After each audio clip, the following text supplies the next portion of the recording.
வேலூர் மண்ணில் நடத்தினாலும் ஒவ்வொரு ஊருக்கும் ஒவ்வொரு திருவிழா பேர்.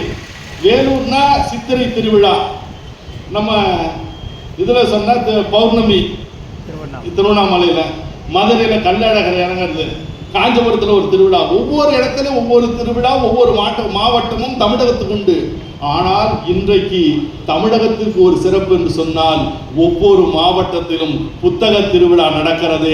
அதுதான் சிறப்பு. ஏன்னா அது ஒரு மதம் சார்ந்து, ஒரு சமுதாயம் சார்ந்து நடக்கும். ஆனால் எல்லா மனிதர்களுக்கும் சார்ந்து நடக்கிற ஒரு மாபெரும் விழா என்று சொன்னால் அது புத்தக திருவிழா என்பதுதான் சிறப்பானது. இங்க அருமை நண்பர் ராஜன் பாபு இருக்கிறார். அவரெல்லாம் நல்ல எழுத்தாளர். நான் படிக்கிற காலத்திலேயே எனக்கு பல விஷயங்களை சொல்லிக் கொடுத்து என்னை வளர்த்தவர் என்கிற ஒரு பெருமை எனக்கு உண்டு. அவரை இன்னைக்கு சந்திக்கிற வாய்ப்பு எனக்கு கிடைச்சது, ரொம்ப மகிழ்ச்சி. இன்னைக்கு மகாத்மா காந்தி அவருடைய பிறந்த நாள். நான் பாரதியை பற்றி பேச வேண்டும். ஆனால் மகாத்மா காந்தி இந்த மண்ணுக்கு சுதந்திரம் வாங்கி தந்தார். வேலூருக்கு ஒரு சிறப்பு என்னன்னா, காந்திஜி அவர்கள் வேலூருக்கு வந்து நம்ம ஊரிசு கல்லூரியில் இருக்கக்கூடிய ஒரு அறையிலே தங்கி இங்கே இருக்கக்கூடிய மத்திய சிறைச்சாலைக்கு சென்று அங்கே ஒரு மரம் நட்டு இருக்கிறார். அந்த மரம் இன்றைக்கும் இருக்கிறது. அதுதான் வேலூருக்கு மகாத்மா காந்தி இந்த மண்ணிலே கால் பதித்தார். இன்னும் சொல்லப்போனால் காந்தி விடுதலை பெற்று தந்தார். ஆனால் அந்த காந்திஜிக்கே விடுதலை உணர்வை, முதலில் ஒரு சுதந்திர உணர்வை ஊன்றிய மண் எது என்று சொன்னால் வேலூர் தான். முதல் சிப்பாய் புரட்சியை தோற்றுவித்த மண்ணில் இருந்து இன்றைக்கு காந்தி ஜெயந்தி விழாவை அவரோடு இணைந்து அவருடைய பிறந்த நாளில் பேசுவது என்பது பெரும் மகிழ்ச்சிக்குரியது. நான் மெல்லிய தமிழுக்கு மீசை முளைத்தது என்று சொன்னால் முறுக்கு மீசையும் முண்டாசும் சுடரிடும் கண்களோடு பாரதி தமிழ் எழுத வந்த பிறகுதான் மெல்லிய தமிழுக்கு மீசை முளைத்தது என்று சொல்லி பாரதியை பற்றித்தான் நான் சில கருத்துக்களை ஒரு கால அவகாசத்தில் உங்களோடு பகிர்ந்து கொள்ள போகிறேன்.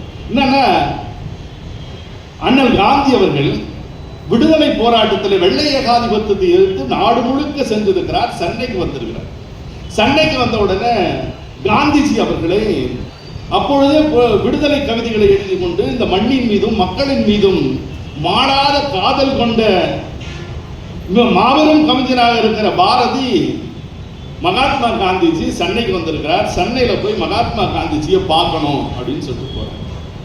அப்பாயின்மெண்ட் எல்லாம் கிடையாது, நேரம் உள்ள போறார். அவன் கம்பீர கவிஞர். நேரம் உள்ள போயிட்டு மிஸ்டர் காந்தின்னு பேசுறாரு. எல்லாம் பாபுஜின்னு வாங்க, எல்லாம் மகாத்மாஜின்னு வாங்க. அவரை பாபுஜி என்று சொல்லி அழைக்கக்கூடிய அவரை பாரதி என்ன சொன்னா மிஸ்டர் காந்தின்னு போயிட்டான். நேரா போயிட்டு மிஸ்டர் காந்தின்னு சொல்லிட்டு அவர் இடத்துல அவருக்கு 6 மொழி எழுத, படிக்க, பேச, கவிதை எழுத, கட்டுரை எழுத தெரியும் என்பதனால் ஆங்கிலத்தில் பேசுகிறான். யாரு? பாரதி. பாரதி வந்து அவர் இடத்துல பேசுகிறார். அவனுக்கு இந்தியும் தெரியும், பேசிக்கொண்டு போது காந்தி கிட்ட கேட்கிறான், காந்தி அவர்களை, மகாத்மா அவர்களை, இன்னைக்கு வந்து திருவல்லிக்கேணியிலே ஒரு கூட்டத்தை நான் ஏற்பாடு பண்ணியிருக்கேன். இந்த திருவல்லிக்கேணி கூட்டத்தில் நீங்கள் எங்கள் மக்களுக்கான அந்த விடுதலை உணர்வை சொல்லக்கூடிய விதத்தில் நீங்கள் வந்து பேச முடியுமா அப்படின்னு கேட்குறேன். காந்திஜி என்ன சொல்றாரு, அவருடைய பிஏவை உதவியாளரை கூப்பிட்டு, இன்னைக்கு மாலை நான் ஓய்வாக இருக்கேன்னா, ஃப்ரீயாக இருக்கேன்னா பேச முடியுமா? அவருடைய உதவியாளர் பார்த்துட்டு சொல்றாரு, இல்லை நீங்கள் அடையார் கூட்டத்தில் பேசணும். எத்தனை மணிக்குன்னு கேட்குறாரு. 4 மணிக்குன்றாரு. இல்லை 4 மணிக்கு நான் அடையார் கூட்டத்தில் பேச வேண்டியதாக இருக்குது, உங்கள் கூட்டத்துக்கு வர வாய்ப்பு இல்லை அப்படின்னு. பரவாயில்லை, வாழ்கை நீ எம்மான் வையத்தூர் தாழ்வுற்று அடிமையுற்று விடுதலை தவறி கெட்டு பாழ்பட்டு நின்றதாம் ஒரு பாரத தேச தன்னை வாழ்க்க வந்த காந்தி மகான், நீ வாழ்கை என்று சொல்லி காந்திஜியை வாழ்த்து விட்டு போய் விடுகிறார். பரவாயில்லை, நீங்கள் வரலன்னா பரவாயில்ல, நான் பேசி கொடுக்குறேன்னு வெளியே வந்துட்ட உடனே அப்போ காந்திஜி கேட்கிறார், யாருங்க இவரு? நேரா விடுவிடுன்னு உள்ள வந்தாரு. ஒரு கூட்டம் வச்சிருக்க, வர முடியுமான்னு கேட்டாரு. இப்படி பேசுறாரு, இவர் யார் அப்படின்னு கேட்ட உடனே, நான் பேர் சொல்றது கஷ்டமா இருக்கு, இருந்தாலும் வரலாறு என்பதனால் நான் சொல்லி விடுகிறேன். அப்பொழுது சத்தியமூர்த்தியும் நம்முடைய ராஜாஜி அவர்களும் பக்கத்தில் இருந்திருக்கிறாங்க. பக்கத்தில் இருந்தோடனே யாருங்க இவர்னா, இவர் ஒரு கவிஞங்க, கிறுக்கங்க, இப்படித்தான் வந்து கேட்பான் அப்படின்னு சொன்ன உடனே, அவர் எதனா சொத்து உண்டா, இவர் பெரிய ஆளா அப்படின்னு.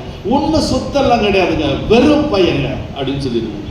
சொன்ன உடனே காந்திஜி சொன்னார், இந்த மண்ணின் மீதும் மக்களின் மீதும் இவ்வளவு பற்றும் பாசமும் கொண்டிருக்கிற இந்த மனிதனுக்கு சொத்தில்லை என்று சொல்லாதீர்கள், இவன் தான் இந்தியாவின் சொத்து, பாதுகாத்துக் கொள்ளுங்கள்னு காந்திஜி சொல்லுங்க.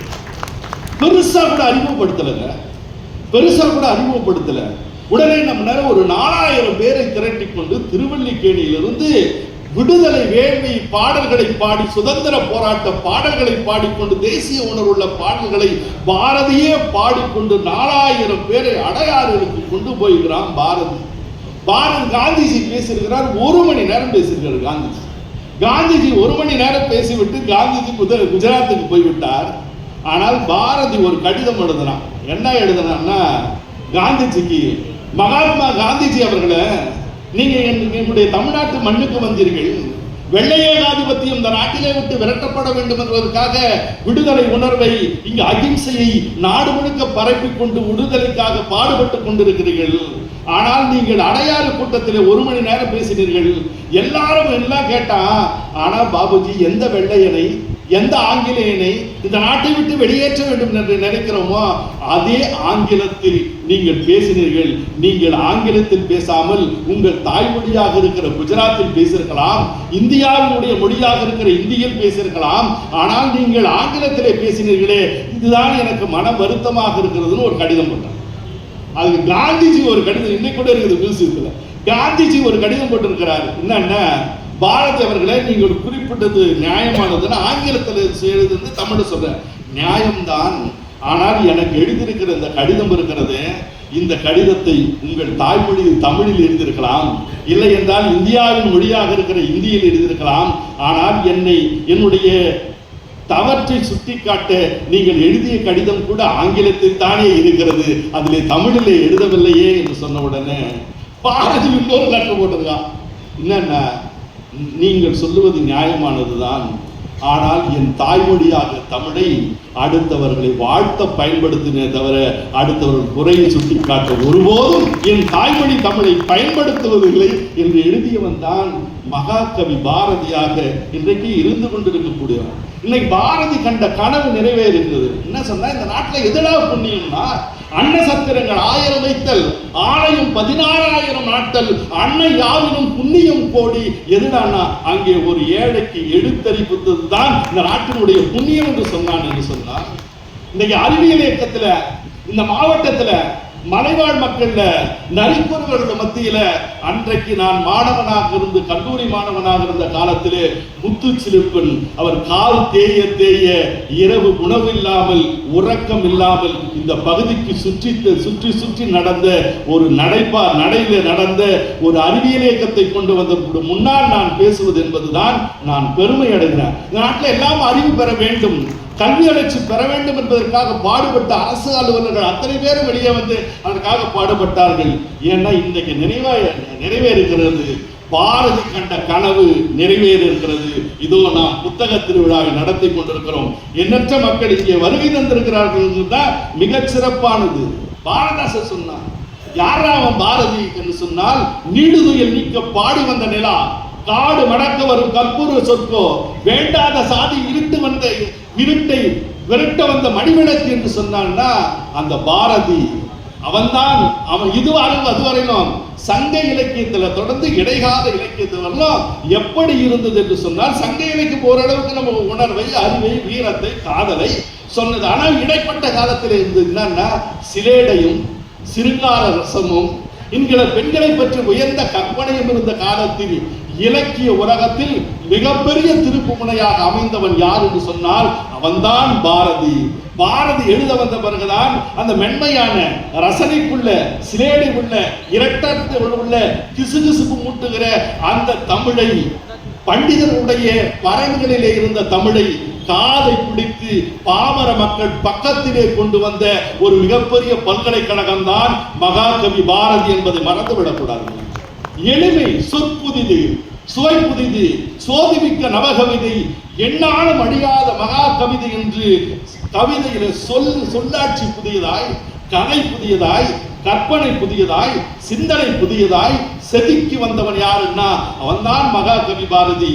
கவிக்கோ அப்துல் ரஹ்மான் தான் அழகாக சொன்னான், பாரதி பிறந்த நாள் எது தெரியுமா, எட்டயபுரத்தில் ஒருத்திக்கு இரட்டை பிரசவம், எட்டயபுரத்தில் ஒருத்திக்கு இரட்டை பிரசவம், ஒன்று பாரதி, இன்னொன்று புதிய தமிழ் என்று எழுதினார்.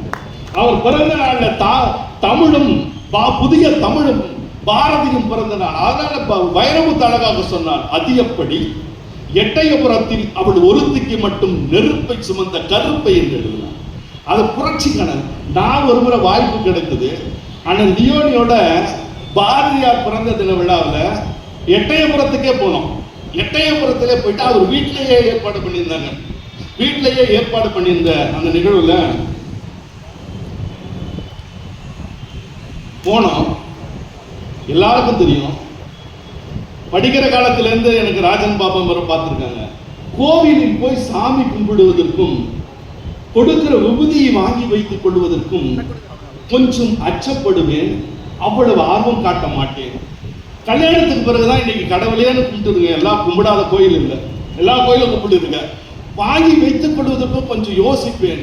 ஆனால் எட்டயபுரத்தில் இதுதான் மகாகவி பாரதி பிறந்த வீடு, இங்குதான் நிகழ்ச்சின்னா அந்த மண்ணை எடுத்து என் நெற்றியிலே பூசிக்கொண்டேன். இது ஒரு மகாகவி பாரதி காலடிப்பட்ட இடம் தான். அங்க என்ன நடந்ததுன்னா, ரொம்ப வறுமையில இருந்தான் பாரதி. வறுமையில இருக்கிற காலத்துல வீட்டுல சமைக்கல. அவருடைய மனைவி செல்லம்மாள் இருக்கிறாளே, ஐயர் 3 நாளா சாப்பிடாம பட்டினியா கிடக்குறா, புத்தகத்தை படிச்சுட்டே இருக்கிறா. இந்த ஆளுக்கு சாப்பாடு போறதுக்கு வழியில் அடுப்புல பூனை தூங்குகிறதுன்னு ரொம்ப வறுமையா இருந்து ஏதாச்சும் கஞ்சி காய்ச்சலாமா அப்படின்னு சொல்லிட்டு அக்கம் பக்கத்தில் இருக்கிற வீட்டுல அரிசி கேட்டால் அரிசியை திருப்பி கொடுக்க வேண்டும் என்பதற்காக சல்லடையிலே சலிக்கிற போது வரக்கூடிய நொய் இருக்கிறதே, அந்த நொய்யரிசி அக்கா கொஞ்சம் கொடுங்க, எங்க வீட்டு ஐயர் 3 நாளா சாப்பிடாம இருக்கிறாருன்னு அதை வாங்கி வந்து வீட்டுல பாக்குறான். அடுப்புல பூனை தூங்குது, விரட்டிட்டு விறகு சுள்ளிகள் இல்லை காய்ச்சுவதற்கு, கஞ்சி காய்ச்சுவதற்கு. உடனே வெளியே போயிட்டு விறகு சுள்ளிகளை கொண்டு வந்து வீட்டுக்கு எடுத்துட்டு வரா. வீட்டுக்கு கொண்டு வரும்போது என்ன பண்ணா, இவர் வெளியே வச்சுட்டு இந்த காப்படி அரிசி நொய்யரிசி வெளியே வீட்டுல வச்சுட்டு வெளியே போய் விறகு எடுத்துட்டு வர போனால சொல்லிய, அதுக்குள்ள அவன் வீட்டு முற்றத்தில் சிட்டுக்குருவி கத்துகிறது. சிட்டுக்குருவி பார்த்து பாரதி என்னம்னா கொஞ்சம் ஒரு பிடி நொய்யை எடுத்து போடுகிறான். எல்லா சிட்டுக்குருவியும் சாப்பிட்டு கொடுக்கிறது. செல்லம்மா விறகு சொல்லி எடுத்துட்டு என்று அவரை உள்ள நுழையிற வாசப்படியில கடைசி ஒரு பிடியும் போட்டு விட்டான். இல்லவே இல்லை, பாவி மனுஷா 3 நாளா பட்டினியா இருக்குது, உனக்காக நொய்யரிசி வாங்கி கஞ்சி காய்ச்சலான்னும் போது இந்த சிட்டுக்குருவிக்கு எல்லாம் போட்டுட்டே என்னையா மனுஷன்னா. செல்லம்மா கவலைப்படாதே செல்லம்மா, இந்த சிட்டுக்குருவிகளுக்கு நம்மை விட்டால் யார் போடுவார்கள்?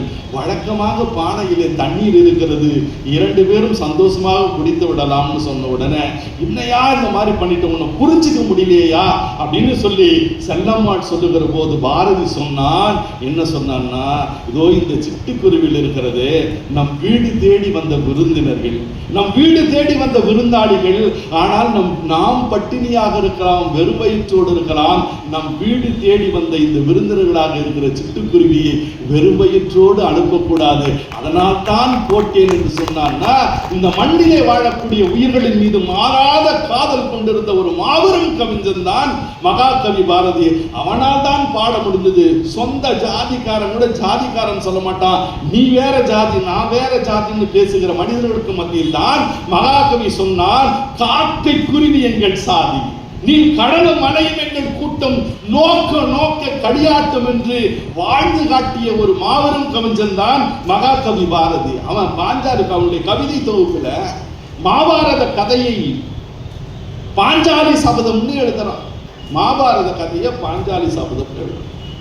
பாஞ்சாலி சபதத்துல எதடா எழுதுறான்னா, கண்ண பரமாத்மா பாண்டவர் பூமிக்காக தூது போகிறானே அந்த பகுதி பாஞ்சாலி சபதத்தில் மிக திறம்பட எழுதி காட்டியிருப்பான். என்ன, இந்த நாட்டில் ஐயா புலவர் ஐயாவுக்கு தெரியும், 3 தூதுகள் பெரியது. என்னன்னா, கந்த புராணத்தில் தேவர்களை மீட்க வீரபாகு தூது போகிறான், கந்த புராணத்தில் விண்ணவர்களை மீட்க வீரபாகு தூது போகிறான். ராமாயணத்தில் சீதை என்கிற பெண்ணை மீட்பதற்காக அனுமன் தூது போகிறான். ஆனால் மகாபாரத கதையில் பாண்டவர் பூமி என்கிற மண்ணை மீட்பதற்காக கண்ணபரமாத்மா தூது போகிறான். இந்த 3 தூதும் பெரிதாக நாம் தமிழ் இலக்கிய பரப்பில் ஆன்மீக உலகத்தில் பேசுகிற காலத்தில் மகாகவி பாரதி பாஞ்சாலி சபதத்தை மட்டும் எடுத்து கண்ணன் தூதுவை சிறப்பாக எழுதுகிறான்னா, விண்ணுக்கான போன தூதை விட, ஒரு பெண்ணுக்காக போன தூதை விட இந்த மண்ணுக்காக தூது போனானே அந்த கண்ணனை தான் நான் சிறப்பித்து எழுத வேண்டும்னு கண்ணனை பற்றி சிலாகித்து எழுதுகிறான். எல்லா கடவுளை விட கண்ணனை சிறப்பித்து எழுதுகிறான். ஏன் என்று சொன்னால், கண்ணன் கருப்பு, இந்தியர்களும் கருப்பு, அதனால் அவன் கருப்பின் மீது அவனுக்கு விருப்பு. பாரதிக்கு பிடிச்ச கலர் கருப்பு தான், பாரதிக்கு பிடித்த கலர் என்பதனால் அவன் இந்தியர்களுடைய ஞாபகம் தான். பாரத தாய் பாஞ்சாலிய திரௌபதியா நினைச்சு எழுதவே இல்லை. பாரத மாதா இதோ இங்கே இருக்கிற வெள்ளையரிடத்திலே அடிமைப்பட்டு கிடக்கிறாளே என்று நினைத்துத்தான் பாஞ்சாலி பாரத மாதாவாகவே நினைத்து எழுதினான் என்று சொன்னால் அது யாருன்னா மகாகவி பாரதி தான். ஒரு விஷயம், என்னோட வேலை செஞ்ச ஒரு படித்தவர் ஒரு பள்ளிக்கூடத்தில் தமிழாசிரியராக, தமிழாசிரியர் உடனே நான் அப்போ தான் ஆசிரியர் பணிக்கு வந்தேன்.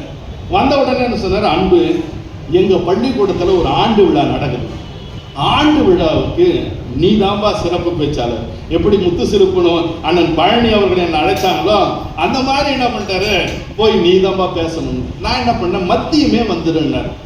எனக்கு ரொம்ப பிடிக்கும், நல்ல உணவு பிடிக்கும், ஆனால் காந்தி செய்தி அன்னைக்கு சொல்ல வேணாம். அவர் என்ன பண்ண, மத்தியமே சாப்பாட்டுக்கு வந்துடு அப்படின்னு சொன்னோன்னே நான் மத்தியமே போயிட்டேன். போயிட்டு ஸ்டாஃப் ரூமில் உட்காந்து தலைமை ஆசிரியர் பார்த்துட்டு அப்புறம் உட்காந்துருந்தோம். மாலை தாங்க இந்த நிகழ்ச்சிக்கு டிஓ சிஓ வராருங்க, பெற்றோர் ஆசிரியருடைய சங்க தலைவர்கள் எல்லாம் வராங்க, எல்லா மாணவர்களும் கலந்துக்கிறாங்க. அதனால் மாலை தான் நிகழ்ச்சினோன்னே அவர் ஒரு வாரமாக பிளான் பண்ணியிருக்காங்க, இந்த ஆண்டு விழாவுக்கு என்ன நிகழ்ச்சியை போடலாம். அந்த தமிழாசிரியர் சொல்லுகிறார், சார் ஆண்டு விழாவுக்கு இந்த பாஞ்சாலி சபதம் இருக்குது, பாஞ்சாலி துச்சாதனன் துரியோதனன் அவையிலே துச்சாதனன் பாஞ்சாலி அந்த மாணவங்கப்படுத்தி சேலை உருகிறான அந்த காட்சியை போட்டால் ரொம்ப சிறப்பாக இருக்கும், அங்கே கண்ணபர மாத்மா எல்லாரையும் போட்டுடலான்னு ஒன்று. அவர் என்ன பண்ணார், ஒவ்வொருத்தராக கூப்பிட்டு டே கருப்பா அழகாக இருக்கணும் பார்த்து நீ தாண்டா கண்ணன், நல்ல உயரமா ஜெய்ஜாண்டிக்கா இருக்கணும் நீ தாண்டா துரியோதன, அதே மாதிரி கருப்பா ஒருத்தன் இருக்கணும் பார்த்து நீ தாண்டா துச்சாதன அப்படின்னு சிகப்பா இருக்கிற ஒரு பையனை பார்த்து நீ தாண்டா பாஞ்சாலியா நடிக்கணும்னு எல்லாத்துக்கும் எல்லா கேரக்டரும் பிரிச்சு கொடுத்துட்டு ஒரு வாரம் ரிஹர்சலும் பண்ணிட்டு இருக்கேன். பண்ணிட்ட உடனே அவர் என்ன சொல்றாரு, சார் இந்த பாஞ்சாலியா நடிக்கிறான சுரேஷ், ஆமா இந்த துச்சாதன நடிக்கிற ரமேஷ், ரெண்டு பேருக்கும் பிரச்சனை சார், சண்டை போடுறாங்க சார். டே சண்டைலாம் அப்புறம் வச்சுக்கலாம்டா, முதல்ல சிஓ டிஓலாம் வராங்கடா, நிகழ்ச்சி நல்லா நடக்கட்டும்டா, சண்டை போடாதுங்கண்ணா. இவன் என்ன பண்ணா, கண்ணனை கரெக்ட் பண்ணிட்டான், கண்ணனுக்கு சாக்லேட்டெல்லாம் வாங்கி கொடுத்து இந்த சுரேஷை நான் இன்னைக்கு என்ன வழி பண்ணுறேன் பாரு அப்படின்னு சொல்லிட்டு இந்த துச்சாதன நடிக்கிறவன் கரெக்ட் பண்ணிட்டான். அவர் சொன்ன டே இது சினிமா இல்லை, சீரியல் இல்லை, இதுவோ பாய்ஸ் ஸ்கூலு, பொண்ணுங்க கூட கிடையாது. அந்த பாஞ்சாலியா நடிக்கிறானே அந்த சுரேஷுக்கு சிகப்பா இருக்கிறா, சௌரி வச்சிருக்கோம், சும்மா சேரியை கட்டியிருக்கோம், பின்னு பண்ணியிருக்கோம், நீ இழுக்கிற மாதிரி இடுடா, கண்ணாடி விட்டுற மாதிரி விட்டுறா, உடனே நம்மனா ஸ்க்ரீனை போட்டு முடிச்சிடலாம்னா நாடகத்தை. சரிங்க சார்னா பையன் சரிங்க சார்னான்னு ஏதோ வில்லங்க பண்ண போறான்னு அர்த்தம். சரிங்க சார்னு தள்ளாட்டணும்னு ஏதோ வில்லங்க பண்ண போறான்னு இவனம்னா அடிமையே தூதிலே படைய பொருளாக வைத்த அடிமையே உனக்கு ஒரு ஆடை கேடா அப்படின்னு அந்த பையன் பிடிச்சி தலை மேல பிடிச்சி எடுத்துட்டு வரான். இந்த பாஞ்சாலி சௌரியை பிடிச்சிட்டே வரான், சௌரி எங்க போயிட போகுதுன்னு அப்படியே பிடிச்சிட்டு வந்த விட்டு தாதியை உனக்கு ஒரு ஆடை கேடான்னு அந்த சேலையை பிடிச்சி மெதுவா இழுக்க வேண்டிய வெட்டுக்குன்னு பிடிச்சி இழுத்துட்டாங்க. விட்டு சேலை கொடுத்து காப்பாற்ற வேண்டிய கண்ணை அப்படி திரும்பி படுத்துக்கிட்டான், திரும்பி நின்றுட்டான் மேல.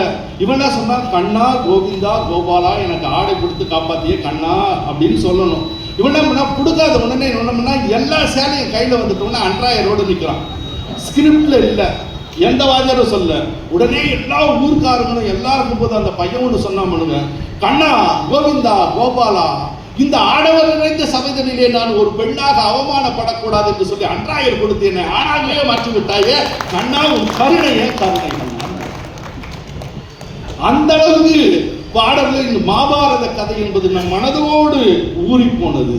ஆனால் சொன்னால் நீலத்திரைக்கடை ஓரத்திலே நித்தம் தவம் செய்யும் குமரி முனை வட மாணவன் குன்றம் வரை மண்டி கிடக்கும் தமிழ்நாடுனா. தமிழ்நாட்டின் எல்லை எதுன்னு தொல்காப்பியத்திலும் சொல்லுகிறார், மகாகவி பாரதி சொல்லுகிறார். நீல திரைக்கடை ஓரத்திலே நித்தம் தவம் செய்யும் குமரி அன்னை குமரி இருக்கிறதே கன்னியாகுமரி தான்.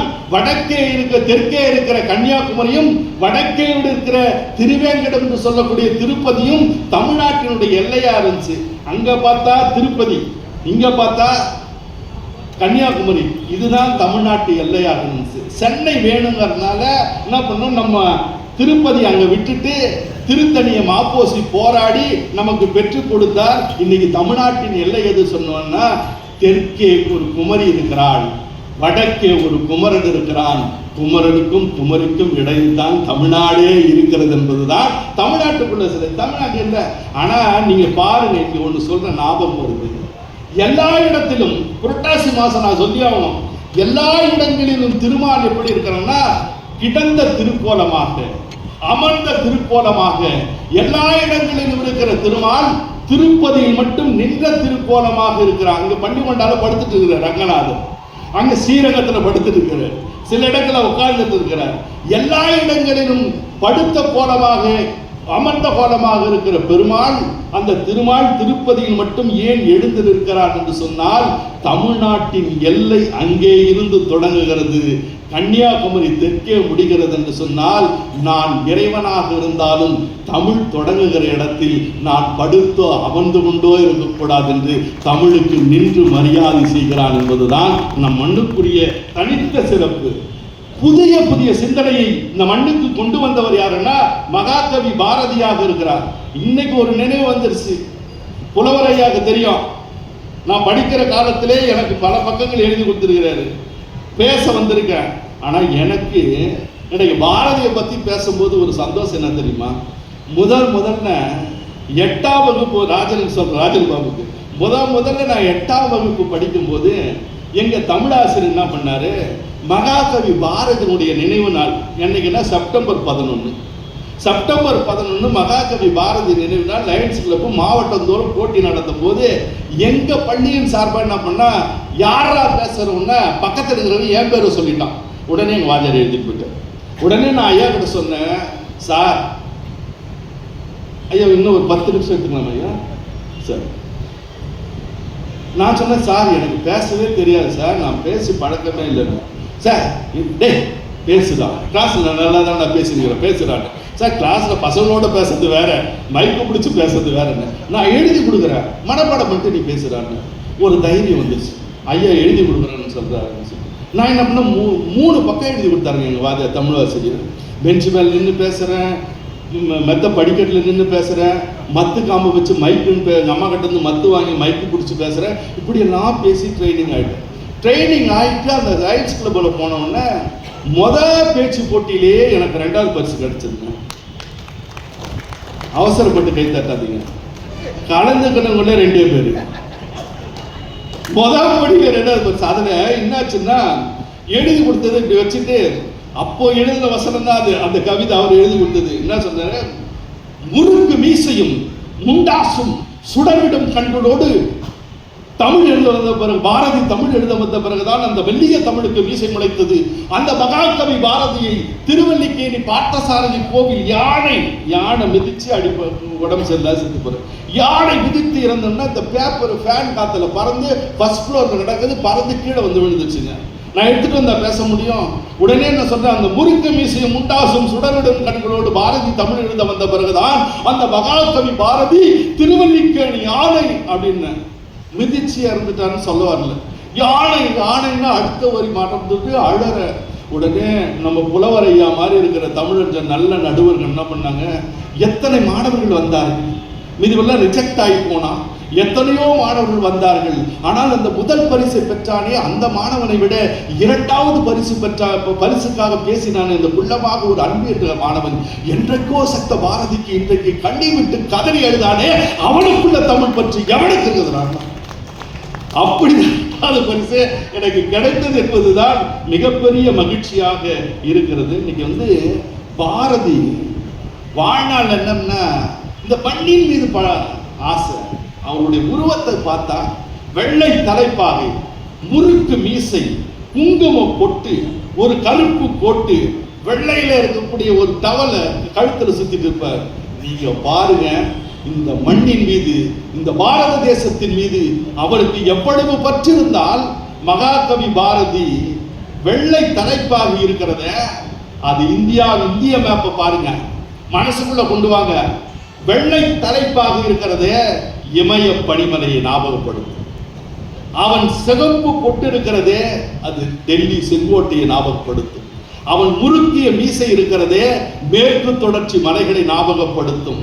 அவன் கருப்பு கோட்டு இருக்கிறதே 3 கடலால் சூழப்பட்டிருக்கிற இந்தியாவை ஞாபகப்படுத்தும். அவன் கோட்டிலே இருக்கிற அந்த பொத்தான் பட்டன் இருக்கிறதே அது நம் தொப்புள் கொடி உறவாக இருக்கிற இலங்கையை ஞாபகப்படுத்தும். பாரதி நடந்தால் இந்த பாரதமே நடந்ததை போல இருக்கிற ஒரு கவிஞன்.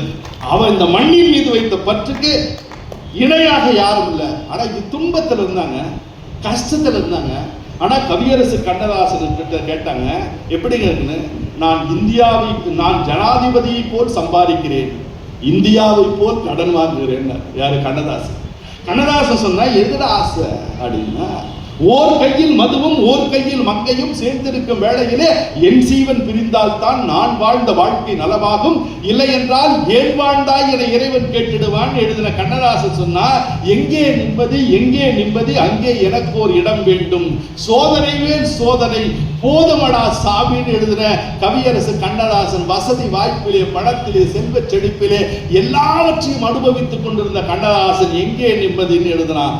ஆனால் வறுமையிலே, துன்பத்திலே, ஏழ்மையிலே வாடி இருந்தாலும் கூட பாரதி சொன்னான், எத்தனை கோடி இன்பம் வைத்தாய் இறைவா என் இறைவா என்று வாழக்கூடிய நிறைவான மனசு யாருக்கு இருந்துன்னா பாரதிக்கு இருந்தது.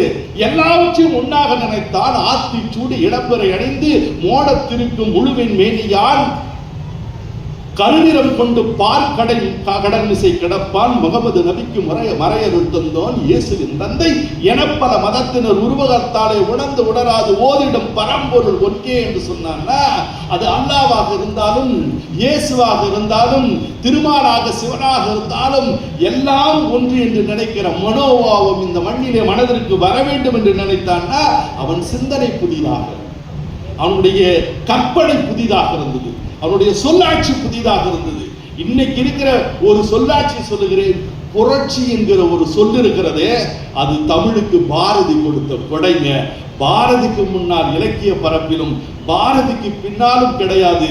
புரட்சி என்கிற சொல்லை தமிழுக்கு கொடுத்த மிகப்பெரிய வள்ளல் தான் மகாகவி பாரதியாக. கண்டிப்பா சிந்தனை புதுசுங்க. இதுவரையும் கவிக்கோ அப்துல் ரஹ்மான் சொன்னார், இலக்கிய பரப்பில் மிகப்பெரிய திருப்புமனையாக அமர்ந்தவன் யார் என்று சொன்னார், அவன் தாட்டா பாரதினா.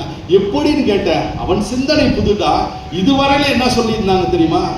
ஒரு விட்டில் பூச்சி விளக்கை காதலித்து, ஒரு விட்டில் பூச்சி விளக்கை காதலித்து அந்த விளக்கில் போய் மாட்டிக்கொண்டு விட்டில் பூச்சி செத்து விடுகிறது. இதுதானே பார்த்தீங்கன்னா. ஆனால் பாரதி சொல்லியிருக்கிறான், என்ன சொல்லியிருக்கிறான்னா, விட்டிலிடத்திலே கேட்பதாக பாரதி ஒரு கட்டுரையில் எழுதுகிறான். என்ன எழுதுறான்னா, விட்டிலிடத்திலே கேட்டான், ஏ விட்டில் பூச்சியே நீ விளக்கைத்தானே காதலிக்கிறாய் என்று கேட்டவுடனே விட்டில் பூச்சி சொன்னதாம், நான் விளக்கை காதலிக்கவில்லை. விட்டில் பூச்சி கேட்பதாகவே எழுதுகிறான் பாரதி. நான் விளக்க காதலிக்கிறேன், நான் எதை காதலிக்க தெரியுமா? நான் இரவைத்தான் காதலிக்கிறேன், இரவைத்தான் காதலிக்கிறேன். நீ வழிகாட்டுகிறாயே என்று சொல்லி உன்னை வணங்க வருகிறேன், நீயோ என்னையோ கொன்றே விடுகிறாய் என்று சொன்னாங்க. அப்ப நான் எப்படி நம்புறது? நான் எப்படி நம்புறது? நீ என்ன காதலிக்கலையா? அப்ப ஏன் என்ன சுத்தி சுத்தி வரேன்னா? நான் உன்னை காதலிக்கவில்லை, நன்றி கடனுக்காக வழிகாட்டுகிறாயே என்று பக்தர்கள் கடவுளை சுற்றி வணங்குவதை போல வணங்குகிறேன். ஆனால் நீயோ என்னை எரித்து கொண்டு விடுகிறாய். இல்ல, நீ சொல்றதை நம்ப முடியாதுன்னு விட்டில் பூச்சி சொன்னதான், விளக்கே நீ பகலில் எரிந்து பார், உன் பக்கத்தில் வருகிறேனா பார் என்று சொன்னதுன்னா, இந்த சிந்தனையை யார் சொன்னான்னா மகாகவி பாரதி சொன்னார். ஆன்மீக பாடல் தான், கடவுளுடைய பாடல் தான் சொல்றான். அதுல ஒண்ணு சொன்னா, முருகனை பாடுகிற முருகன் துதியிலே சொல்லுவான் மகாகவி பாரதி. என்ன சொல்லுவான்னா, பல்லினை காட்டி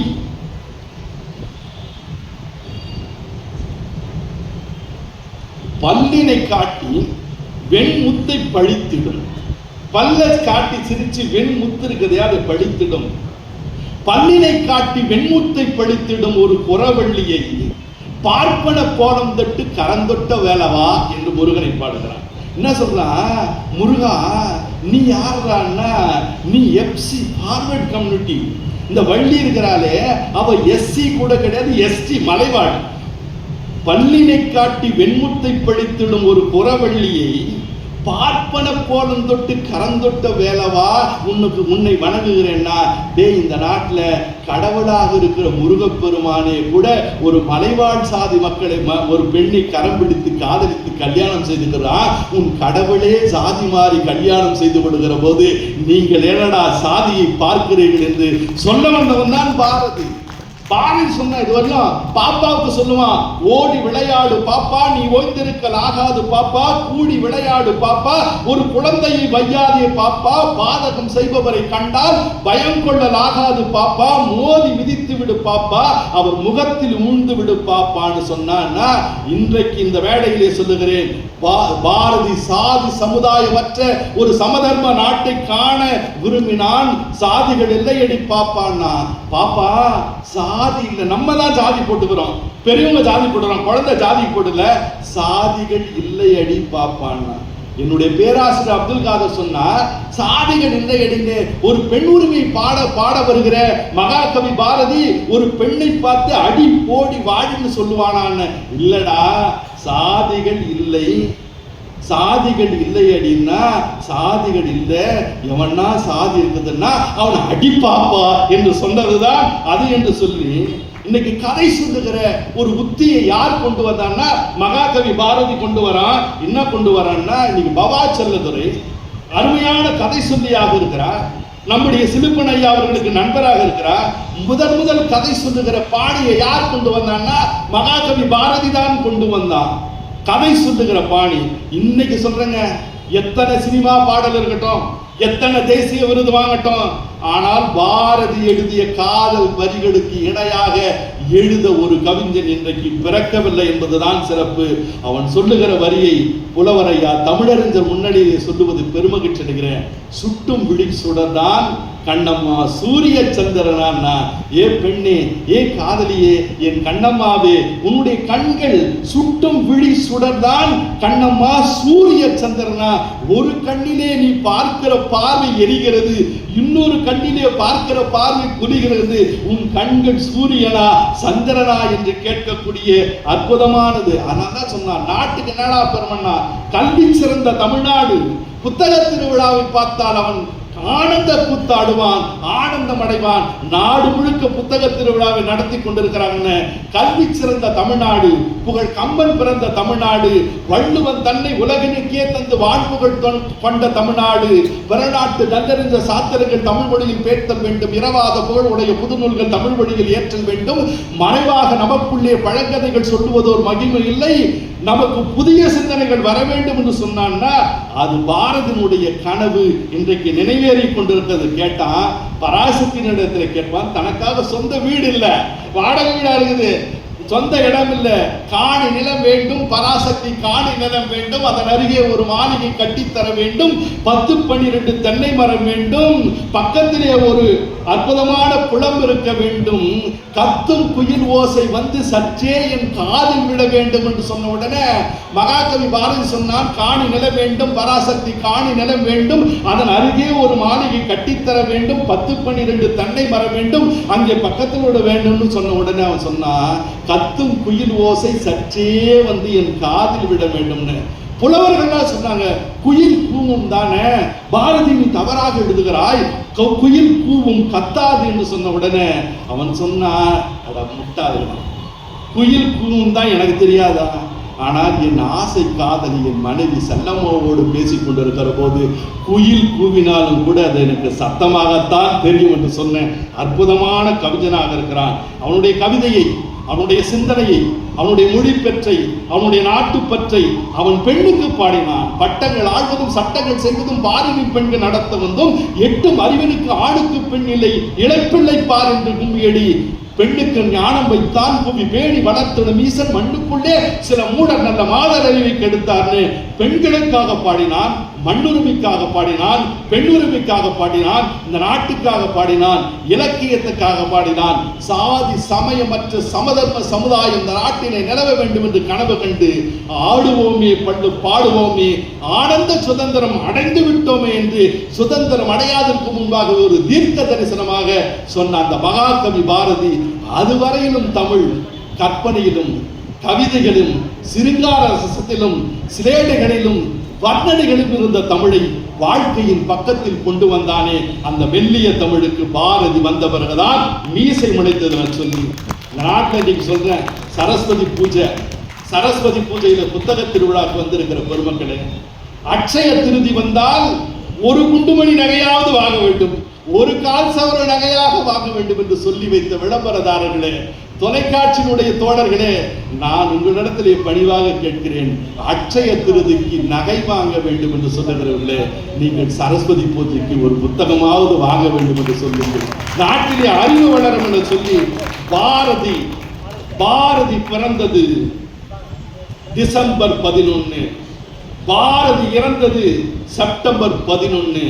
அவன் இறந்ததும் 11ஆம் தேதி, அவன் பிறந்ததும் 11ஆம் தேதி. ஆனால் வாழ்க்கையில் எந்த குனிவும் இல்லாமல், எந்த தளர்வும் இல்லாமல் நிமிர்ந்தே நிற்கிற ஒரு மா கவிஞன் பிறந்த நாளில் நம் எண்கள் கூட, தேதிகள் கூட நிமிர்ந்தே நிற்கிறது என சொல்லி அந்த கவிஞனை பற்றி பேசுவதற்கு ஒரு வாய்ப்பும், இதுவரையில் இருந்து பேச்சை கேட்டவருக்கும் என்னை மன்னிக்கணும். ஏன்னா ஒரு டிஓசிஓக்கு முன்னாடி ஒரு பாடம் நடத்துகிற மாதிரி எங்களையெல்லாம் மேடையில் வளர்த்த ஐயா அவர்கள், தமிழை சொல்லிக் கொடுத்த ஐயா அவர்கள், இன்னைக்கு தமிழ் இலக்கிய பரப்பில் நான் அவரை வைத்துக் கொண்டு சொல்ல வேண்டும் இல்ல, உண்மையை சொல்லுகிறேன்.